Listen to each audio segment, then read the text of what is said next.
Today we will hear a story, something new to know. Nick, Nick, every story's filled with love and truth to show. With Daddy, Mom and dear sister, let's read together stories from the book that Grandma made with lots of love and care and cheer just for you.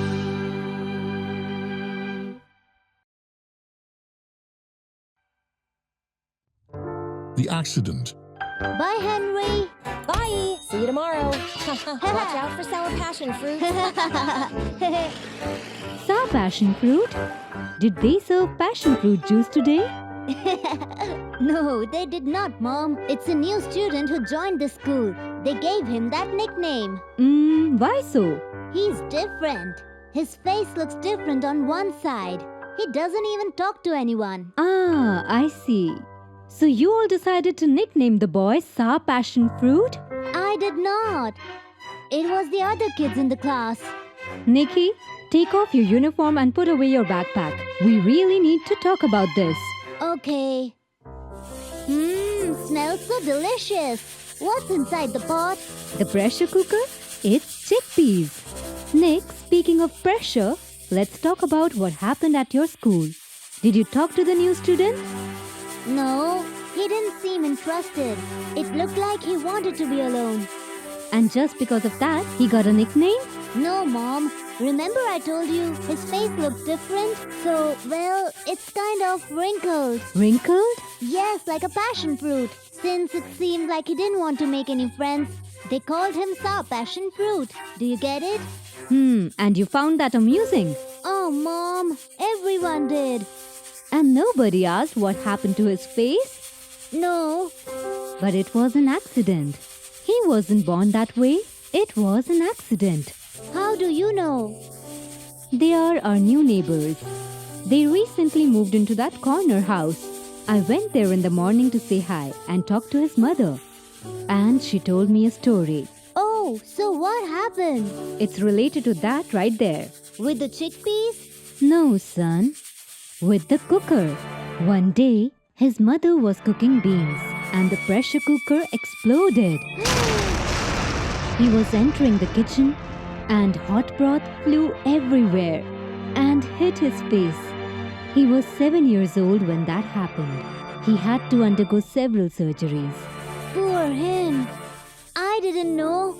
Yes, his family had to move here because his father was transferred here. Now imagine arriving in a new place and not being well received because of your appearance. You are right, Mom. And being called Sour Passion Fruit. What we did wasn't nice. I am glad you realized, son. Can you call Gabby? She's playing outside. Let's have lunch. Mom, I really love it when you make chickpeas for us. Can we read Grandma's book now? I want to choose a story. We can. Grab the book from the table over there. Found it. It's perfect. Then why don't you read it for us? Ellen was a very studious girl. In fact, she was one of the best students in her class.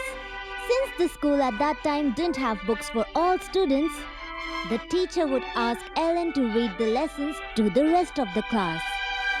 Sometimes she was invited to read to the younger children. The students liked to hear her firm and gentle voice. Ellen and her twin sister Elizabeth were only 9 years old when something terrible happened that would change Ellen's life forever. The sisters, along with an older classmate, were crossing a square when suddenly a 13-year-old girl started to shout from behind and began to insult them and chase them. At that moment, the best thing to do for the sisters and the friend was to get out of there as quickly as possible. They were confused and nervous. Then they all started running. But at a certain moment, when Ellen turned to see how far away the mean girl was, a flying stone came towards her. Ellen was hit squarely in the face by the stone thrown by the girl. She fell to the ground, unconscious.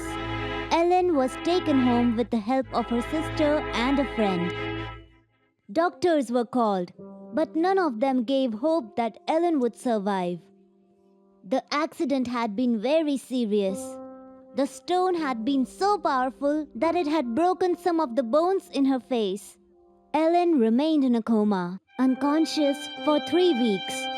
During that time, Ellen's mother cared for her and prayed that her daughter wouldn't die. God had special plans for Ellen, and she survived. Ellen was eager to return to school. But things didn't go as she expected. When her classmates saw her disfigured face, no one wanted to be near her. What's worse, in the classroom, every time she tried to read, the words jumbled up on the pages of the books. She also couldn't write anymore because her hands trembled due to the accident. But God was caring for Ellen, and her mother, Mrs. Eunice Harmon, became her homeschool teacher. While studying, Ellen enjoyed observing nature, the trees, plants, birds, and flowers. Before the accident, Ellen had dreamed of becoming a teacher. She thought the accident would prevent her dream from coming true. But God chose Ellen to be his messenger and teach people things that no textbook could teach. That is, God's love for humanity and everything He's willing to do to save us. Dear grandchildren, you may face difficult moments in life, but always remember that God is with you and can turn challenging situations into blessings. God can also do great things through you. You indeed chose a very good story for us today, my son. And I already know what I'm going to do. Can you prepare 2 snacks for me to take to school tomorrow?